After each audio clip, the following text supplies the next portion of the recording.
I'm Tom Creel with Chopper College, and this is Blake Ignoffel, and we're going to show you how to install your front wheel. On our airlift here, what we have is a front wheel vise, and we're going to be putting some t-shirts on that to help prevent any scratching that may occur on the chrome here when we get the tire in there.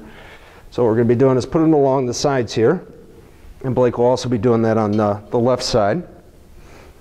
We'll be bringing the tire in, and you can't see, but what it is, we're actually bringing the vise on the side of the treads here and trying to reduce as much contact as possible on the actual rim.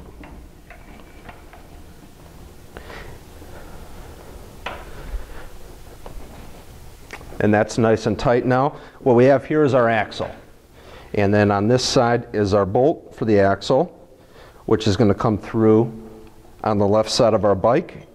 And the axle is going to go through the right side of our bike. You can notice that the bolt is actually countersunk, which is going to go countersunk here on the fork boot. At this point, Blake's going to help me bring the bike forward, place the axle through on the right side,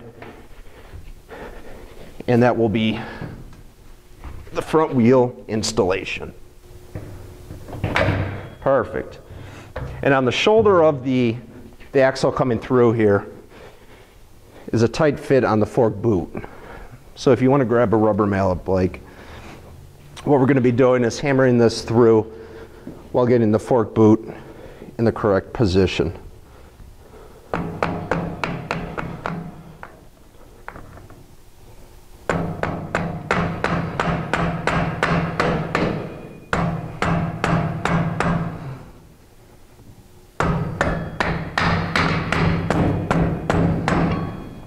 And then on this side, perfect. We're all lined up. Install the bolt.